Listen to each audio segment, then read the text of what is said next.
Assalamu alaikum everyone.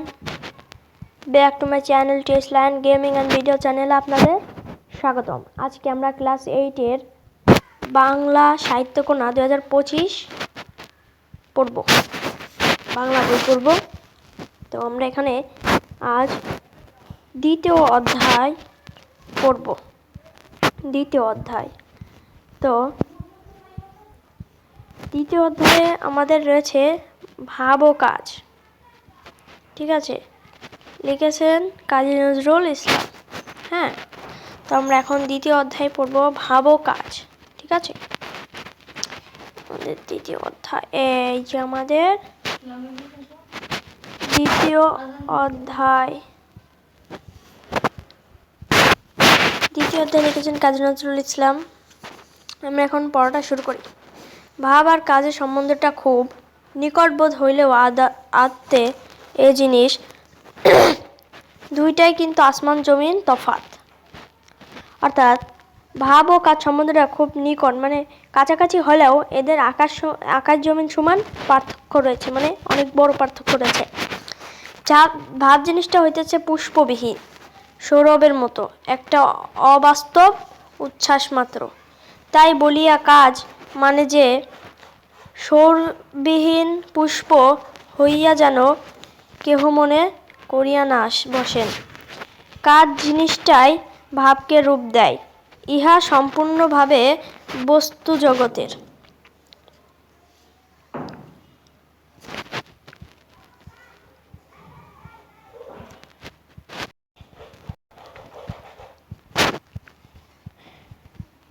তাই বলিয়া যে আমরা মন্দ বলিতেছি বা নিন্দা করিতেছি তাহা নহে।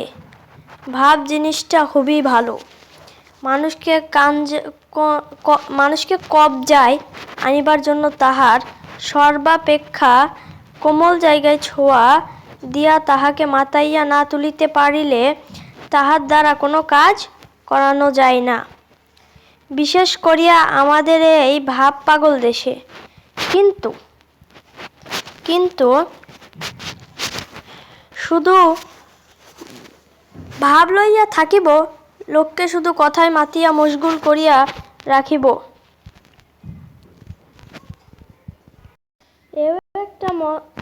এও একটা মস্ত বদখেয়াল।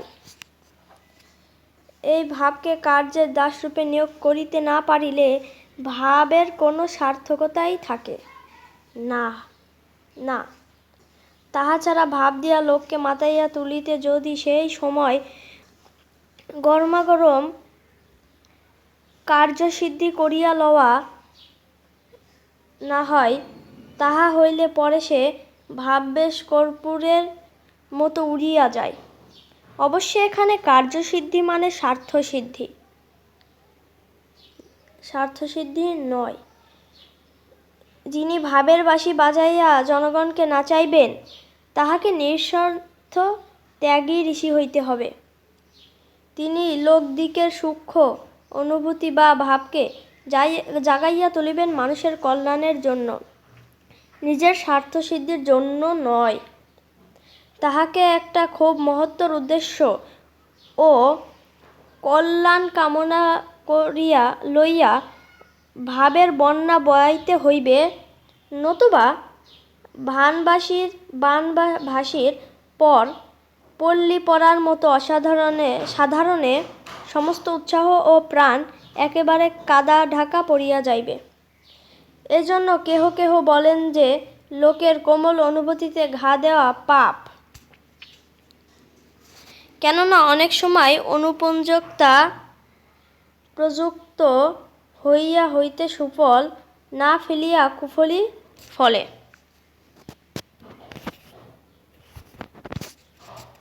আগে হইতে সমস্ত কার্যের বন্দোবস্ত করিয়া বা কার্যক্ষেত্র তৈয়ার রাখিয়া তবে লোকদিগকে সোনার কাঠির ছোঁয়া দিয়া জাগাইয়া তুলিতে হইবে, নতুবা তাহারা যখন জাগিয়ে দেখিবে যে তাহারা অনর্থক জাগিয়াছে, কোনো কার্য করিবার নাই, তখন মহা বিরক্ত হইয়া আবার ঘুমাইয়া পড়িবে এবং তখন আর জাগাইলেও জাগিবে না, কেননা তখন যে তাহারা জাগিয়া ঘুমাইবে এবং জাগিয়া ঘুমাইলে তাহাকে কেহই তুলিতে পারে না, তাহা অপেক্ষা বরং কুস্থ বর্ণের নিদ্রা ভালো, সে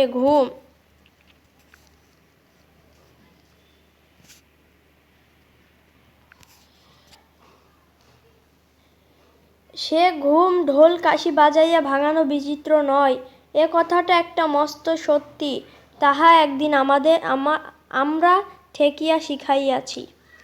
এই যে সেদিন একটা হুজুকে মাতিয়া হুড় হুড় করিয়া হাজার কত স্কুল কলেজের ছাত্রদল বাহির হইয়া আসিল, কই তাহারা তো তাহাদের এই সৎ সংকল্প, এই মহৎ ত্যাগের স্থায়ীরূপে বরণ করিয়া লইতে পারিল না। কেন এমন হইল? প্রশ্ন এটা, কেন এমন হইল? একটা সাময়িক উত্তেজনার মুখে এই ত্যাগের অভিনয় করিতে গিয়া স্পিরিটকে কি বিশ্রীভাবেই না মুখ ভ্যাকচানো হইল। যাহারা শুধু ভাবের চটে না বুঝিয়া না শুনিয়া শুধু একটু নামের জন্য বা বদনামের ভয়ে এমন করিয়া তাহাদের স্পিরিট বা আত্মার শক্তি পবিত্রতা নষ্ট করিল, তাহারা কি দরকার পড়িলে আবার কাল এমনি করিয়া বাহির হইয়া আসিতে পারবে? আর যাহারা মুখে চাদর জড়িয়া কল্লকার ত্যক্ত বিশ্ববিদ্যালয়ে আবার মুখটি চূন করিয়া ঢুকিল, কাল দেশের সত্যিকারের ডাক আসিলে তাহারা কি আর তাহাতে সাড়া দিতে পারবে? হঠকারিতে করিয়া একবার যে ভোগটা ভুগিল বা ভ্রম করিল, তাহারই অনুশোচনাটা তাহারা কিছুতেই মনে হইতে মুছিয়া ফেলিতে পারবে না। বাহিরে যতই কেন লাপারোয়া ভাব দেখাক না, এখন সত্যিকার ঢাক শুনিয়া প্রাণ চাহিলেও সে লজ্জায় তাহাতে আসিয়া যোগদান করিতে পারবে না।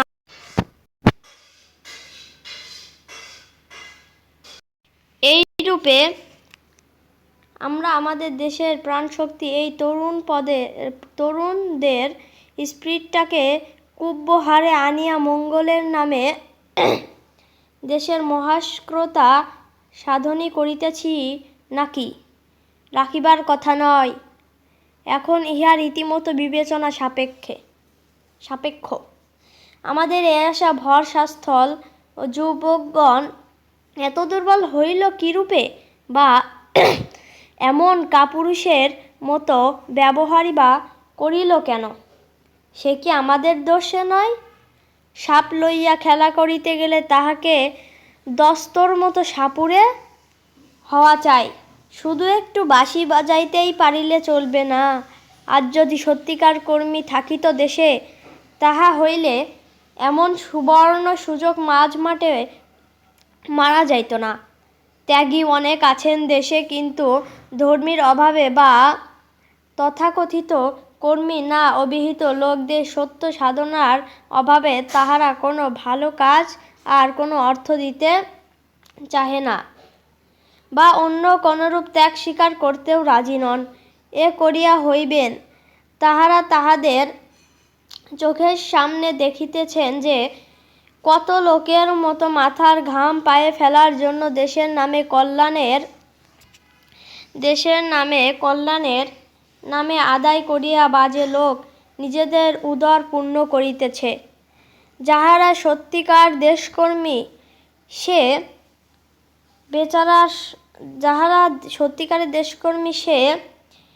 বেচারারা সত্যি কথা স্পষ্টভাবে বলিতে গিয়া এই সব কর্মীর কারচুপিতে পুয়ালচাপা পড়িয়া গিয়াছে। আমরা একটু উপরে নেই যাতে ভালো করে দেখা যায়। আমরা কোথায় ছিলাম?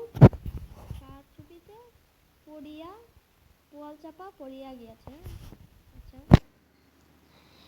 এই যে বেচারার এখন ভালো বলিতে গেলেও এই সব মুখোশ পরা ত্যাগী মহাপুরুষগণ হট্টগোল বাধাইয়া লোককে সম্পূর্ণ টলটা বুঝিয়া দিয়া তাহাকে একদম খেলো ঝুটা ইত্যাদি পরিমাণ করিয়া দেন।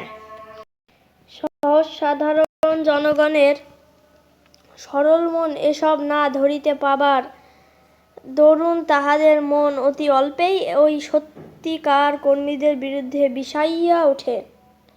10 চক্রে ভগবান ভূত কথাটা মস্ত সত্যি কথা। তাহা হইলে এখন উপায় কি? এক সহজ উপায় এই যে এখন হইতে জনসাধারণের বা শিক্ষিত কেন্দ্রের উচিত ভাবের আবেগে অতিমাত্রায় বিহ্বল হইয়া কাণ্ড ভালো মন্দ জ্ঞান হারাইয়া না ফেলা। আমরা বলিব ভাবে সুরা পান ভরো ভাই, কিন্তু জ্ঞান হারাইও না। তাহা হইলে তোমার পতন, তোমার দেশের পতন, তোমার ধর্মের পতন, মানুষত্বের পতন। ভাবের দাস হইও না, ভাবকে তোমার দাস করিয়া লও। কর্মে শক্তি আনিবার জন্য ভাব সাধনা করো। স্পিরিট বা আত্মার শক্তিকে জাগাইয়া তোলা, কিন্তু তাই বলিয়া কর্মকে হারাইও।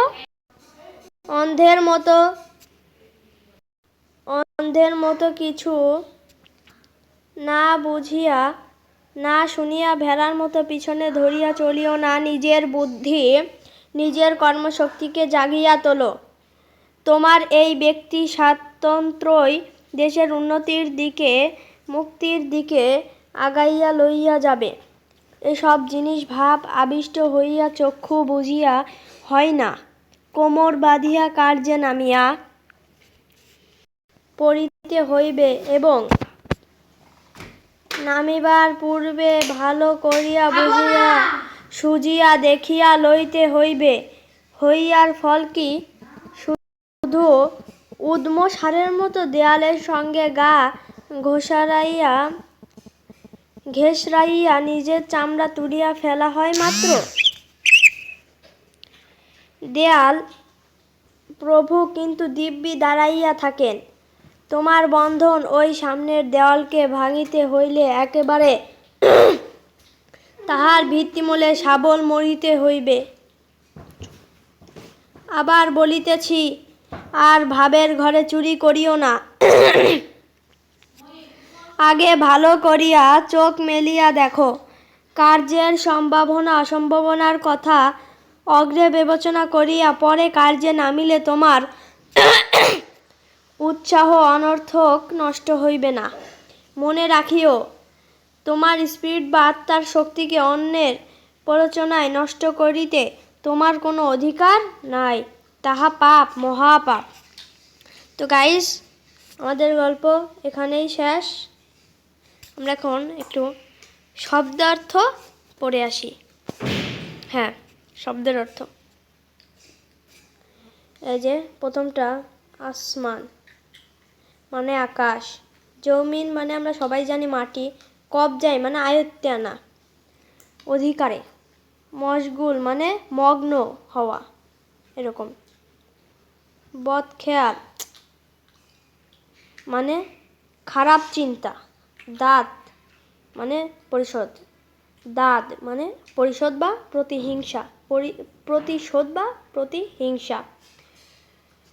কর্পূর মানে বৃক্ষরস থেকে তৈরি গন্ধদ্রব্য বিশেষ, যা বাতাসের সংস্পর্শে অল্পক্ষণের মধ্যে ক্ষয়প্রাপ্ত হয়। ঠিক আছে।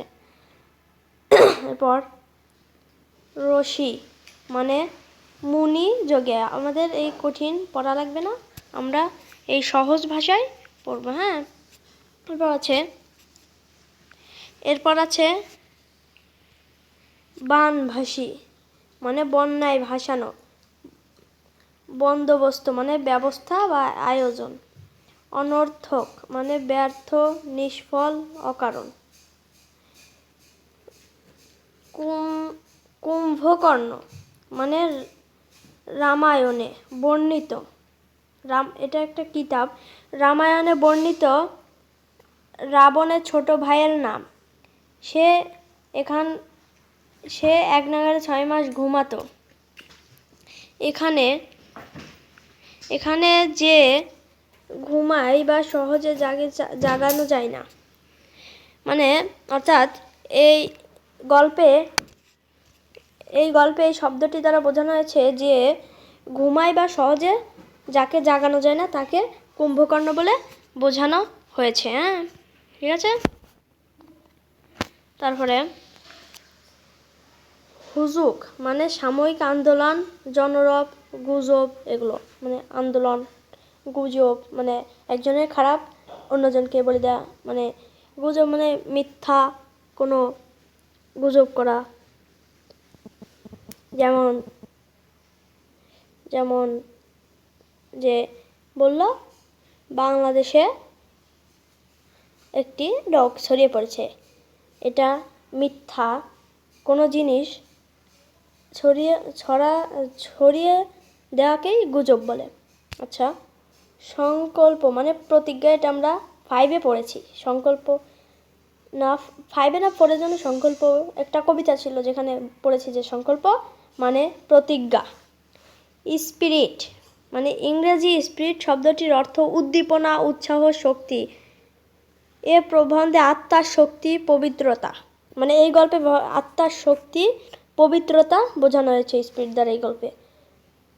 ঠিক আছে, এরপর আছে আমাদের শব্দের অর্থ আরও আছে কিন্তু। এই যে কল্যকার মানে পূর্ব বা পরবর্তী দিন, এখানে পূর্বের দিন অর্থে। লাপরোয়া মানে গ্রাহ্য না করা, মানে দামই না দেওয়া, ওইটা কি ও জিনিস কি এরকম ভাবা। এবার আছে দস্তর মতো মানে রীতিমতো, যথেষ্ট, নিতান্ত। আমরা এখানে রীতিমতো বলবো কারণ এটা অল্প মানে সরল ভাষা। সুবর্ণ মানে সোনা বা স্বর্ণ।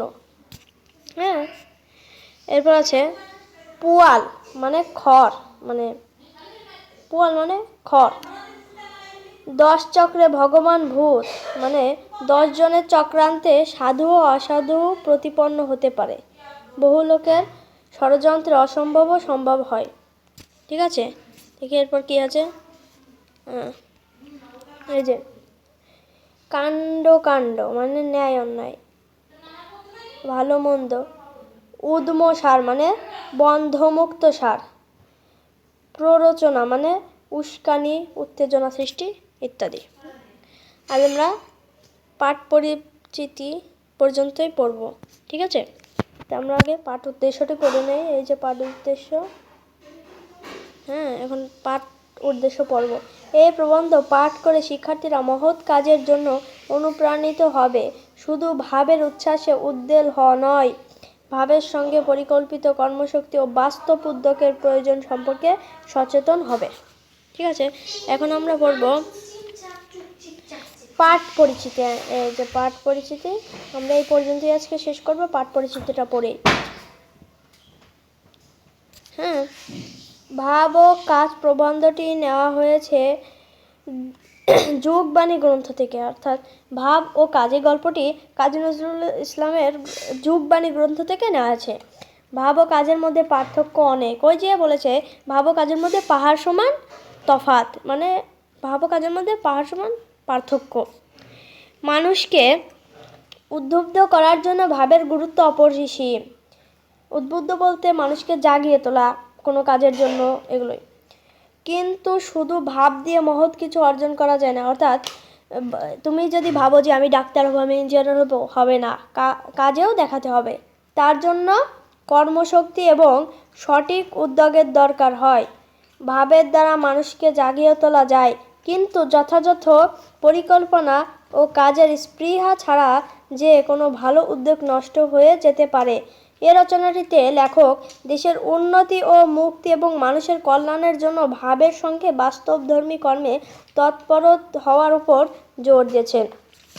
তো গাইস, আপনারা পাঠ পরিচিতি, হ্যাঁ, এই পাঠ পরিচিতি তারপরে শব্দের অর্থ মুখস্থ করে নেবেন। আজ আমরা এই পর্যন্তই শেষ করছি। আল্লাহ, সবাই ভালো থাকবেন।